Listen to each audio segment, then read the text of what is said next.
Bonjour, alors pour aujourd'hui nous allons tout simplement résoudre un exercice proposé par Dimitri, l'un de nos abonnés.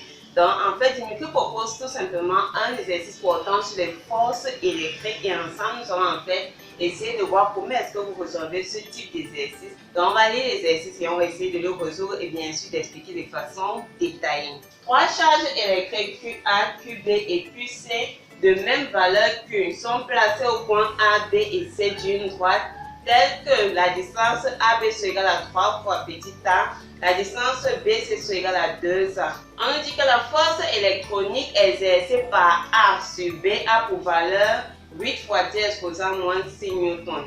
La première question nous demande de calculer la valeur de la force exercée par C sur B. En deux, on va représenter cette force ainsi que la force résultante sur B, puis de calculer la valeur de cette résultante et en dernier point, on va déterminer on va en fait calculer la valeur commune Q des trois charges électriques. Et on nous a donné comme donnée A qui est 6 cm et K qui est 9 fois 10 exposant 9 Nm carré par coulomb carré. Alors la première chose lorsqu'on vous donne un exercice en physique, vous ne devez jamais oublier en fait que les données vont en fait vous guider sur ce que vous cherchez. Donc par exemple, lorsqu'on nous donne la première question, je vais calculer la force que la charge C exerce sur la charge B. La première question que je te pose, c'est ce qu'on a demandé de calculer. Comment est-ce que je peux calculer ça? Je n'ai pas la charge, je n'ai pas en fait les valeurs des charges qui sont créées. Mais ce qu'on m'a donné, c'est la force que la charge A exerce sur B. C'est-à-dire que la définition, si je veux la force que C exerce sur B, je peux tout simplement, on sait que c'est K, la charge créée, la charge C, la charge B, valeur absolue de chacune de ces charges sur la distance qui sépare les deux charges au carré. Ça, c'est la définition. Maintenant, qu'est-ce qu'on nous a dit? On nous a dit en fait que les trois charges avaient la même valeur. Ça veut dire quoi? Lorsqu'elle dit que mes trois charges ont la même valeur, ça veut dire que toutes mes trois charges peuvent être positives, toutes mes trois charges peuvent être négatives, mais elles ont la même valeur. En d'autres termes, si je mets la valeur absolue, ça veut dire que la valeur absolue de la charge en C et la charge en B, ça sera tout simplement la même chose qui sera en fait notre Q. Donc, on aura tout simplement la charge en A, en fait, qui sera égale à la valeur absolue de la charge en B, qui sera égale à la valeur absolue de la charge en C, qui sera égale à la valeur absolue de la charge qu'on a définie pour nos trois charges. Donc, je peux tout simplement dire que la formule ici, c'est quoi? Je peux dire K, valeur absolue de Q, valeur absolue de Q, sur BC. On nous a dit que notre B, c'était 2 fois A, et on nous a donné A. Donc, je peux tout simplement dire que ça sera 2 fois A au carré. Donc, je peux dire que ceci, c'est quoi? C'est 1K, 2K. La charge au carré sur A carré. Donc, ça, c'est la force, l'expression en fait de la force créée par la charge C en B. Maintenant, voilà les informations. Certes, j'ai ceci, mais n'ayant pas ceci, je dois trouver un autre moyen d'obtenir en fait l'expression de la valeur de tout ceci. Qu'est-ce qu'on m'a donné? On m'a donné ceci, on m'a donné la force créée par la charge A en B. Donc, si j'applique, je peux dire que l'expression de ceci, ça sera tout simplement notre coefficient de proportionnalité multiplié par la charge créée en A, la valeur absolue de la charge en B, sur la distance qui sépare les deux charges au carré. Donc, je peux encore dire que c'est, on sait que c'est Q carré sur, la distance AB c'est 3, donc 3A de Q au carré. Donc, je peux dire que c'est 1/9 de K Q carré sur A au carré. Comme c'est ça qu'on veut, on a ceci ici. Ayant la valeur de la force ici, je peux tout simplement dire quoi? J'envoie le 9 ici, mais en multipliant partout par 9, c'est le 9 ici, c'est simplifié. On peut dire que 9 fois F.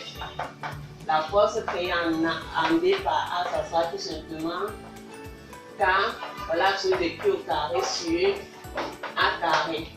Ça veut dire que l'expression, si on peut tout simplement remplacer par 9 fois la force créée en B par A. Donc, je peux encore dire que la force, si pour l'obtenir, je dis 1K fois 9 fois la force créée en B par A. Donc, pour conclure, on va dire que c'est tout simplement 9K de ceci. Donc, maintenant, en fait, le procédé que tu utilises pour calculer la force créée en B par C.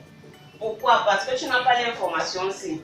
mais tu as la donnée ici. C'est pour ça qu'on dit toujours, les données vous indiquent quel est le procédé, quelle est la méthode que vous pouvez utiliser. Maintenant, la notation numérique, ça serait dire tout simplement que notre force, ça serait 9 quarts de 8 fois 10 exposant moins 6. Donc, 8, on aura, il reste 2, 18 fois 10 exposant moins 6 newtons. Nous allons passer maintenant à la deuxième question pour la représentation de ces deux forces-ci. La première chose, en fait, avant que tu ne commences à représenter, c'est savoir que lorsqu'on parle de forces électriques, vous devez savoir qu'il y a deux types de forces. On a les forces d'attraction et les forces de repulsion. Ça veut dire quoi? Ça veut dire que si on a les charges en fait des mêmes signes, c'est-à-dire que si j'ai une charge peut-être A positive et que ma charge B également est positive, alors la charge B est exercée sur la charge A une force de repulsion. Donc la force qu'elle fait exercer sur une charge ayant le même signe que elle. Donc on peut avoir A négatif, B négatif, c'est une force de repulsion. Donc ça serait la force que B va exercer sur A. Donc elle repousse la charge A. Tandis que de même A exerce sur B une force de repulsion. Donc elle va repousser la charge B. Ça c'est s'ils ont le même signe.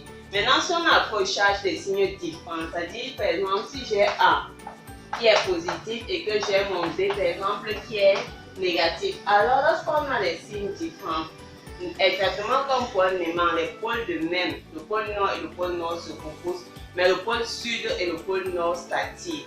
Donc ici, si nos deux charges sont des signes différents, il y aura tout simplement attraction. La force que B exerce sur la charge A. Attraction pour dire quoi? Je ramène la charge vers moi, je la tire vers moi, et de même la charge A va exercer sur B une force d'attraction. Ça veut dire que ici on nous a dit que nos charges avec le même signe, ça veut dire que les forces qu'elles vont exercer les unes sur les autres ne pourront en fait qu'être des forces de repulsion. Mais en fait il y aura deux cas de figure. Supposons par exemple que quelqu'un, la première chose, on a que A, B et C sont sur une droite, ça veut dire que les trois points là sont alignés. Si je suppose que quelqu'un vient et représente, donc pour avoir l'espace, je vais prendre, donc je vais représenter notre A. Au lieu de 6 cm, je vais juste prendre 2 cm. Supposons que ça c'est la distance A. On a dit que la distance AB c'est 3 fois la distance A. Donc, on va tout simplement dire que pour représenter AB, on va faire, donc je vais, voilà. Donc si ça c'est le point A, ça c'est le point B. Alors pour ce premier cas de figure, quelqu'un peut placer son point C de ce côté-ci. Donc il mesure en fait encore 2 fois A. Donc comme on a pris A 2 cm, c'est juste pour la représentation. Donc il mesure 2 fois A, il va venir, il va placer son point C ici. Quelqu'un peut faire ce schéma-ci, ça serait vrai. Il a respecté les données qu'on l'a données. Une autre personne peut venir, il prend plutôt. Il représente le même A avec la distance AB. Donc on a A et on a dit quoi? Notre petit A c'est ça, 2 cm. Donc pour représenter le B, il va représenter la distance B, AB, qui est 3 fois la distance petit A. Mais au lieu de représenter C de ce côté, il vient plutôt représenter la distance BC, c'est 2.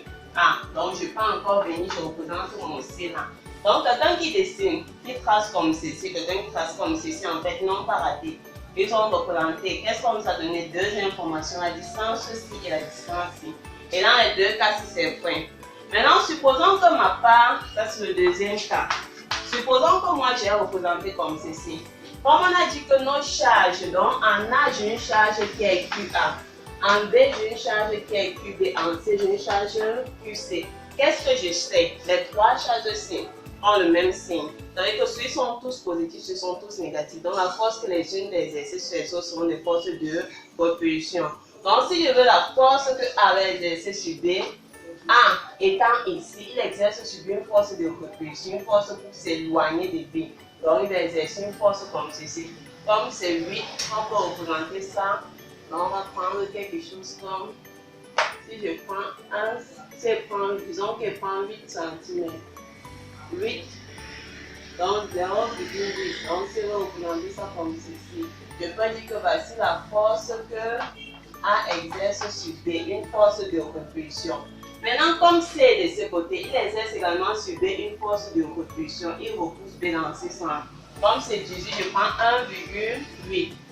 Dans 1,8 cm, ça serait tout simplement ici. Donc, voici la force que C va exercer sur B. Ça, c'est pour celui qui prend ce schéma. Maintenant, si je viens ici, c'est la même chose. A exerce sur B quelle force? Une force.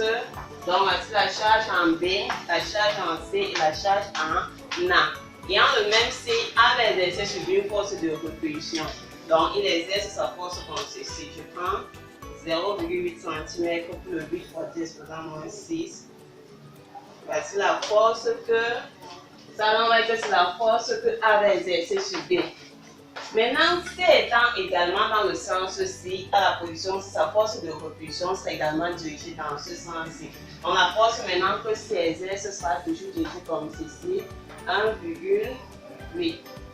Donc, ça sera tout simplement ceci.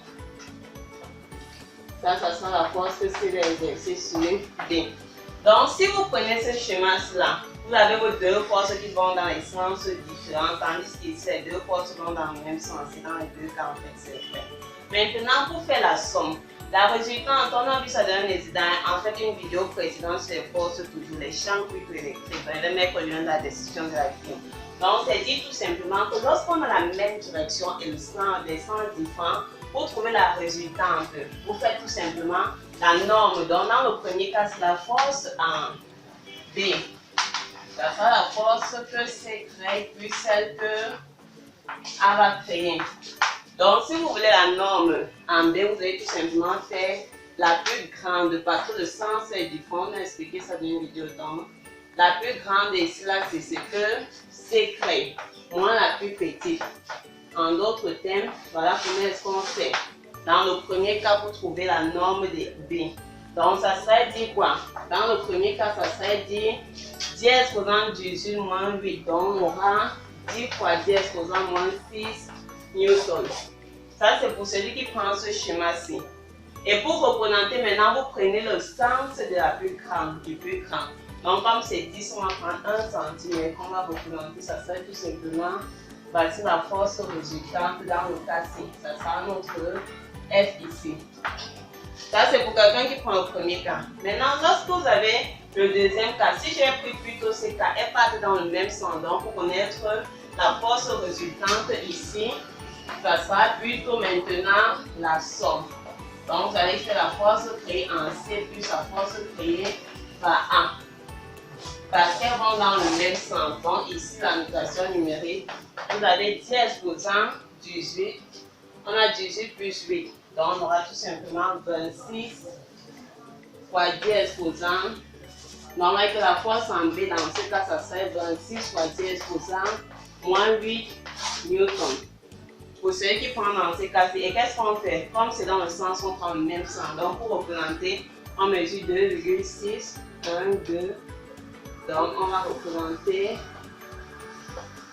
comme ceci. Et voici les deux cas de figure possibles.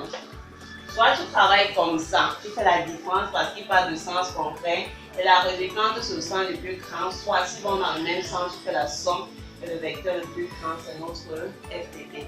Alors pour la dernière question, pour calculer la charge, c'est très simple. Donc on va utiliser l'une des formules, en fait les formules qu'on établit. C'est-à-dire qu'on a montré en fait que la force en B c'était tout simplement K, voilà celui de Q au carré sur 9 A carré. C'est-à-dire que si on fait produit des extrêmes égale produit des moyens, je peux dire que ceci fois 1 sera égal à 9A carré sur la force créée par B, par A, pardon. Donc j'aurai tout simplement notre Q qui serait racine de 9A carré sur K. Donc voici ce que l'on veut. Donc en notation numérique, c'est dit tout simplement que ça serait égal à racine de 9. Alors comme le A est en centimètres, on convertit ça en mètres.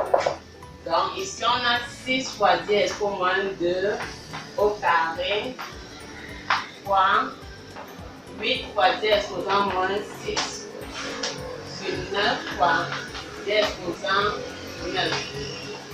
Alors, ceci va nous donner 5,36 fois 10 exposant moins 9 coulombs. Ça veut dire quoi? Soit ça sera tout simplement ceci ou ça sera tout simplement moins ceci.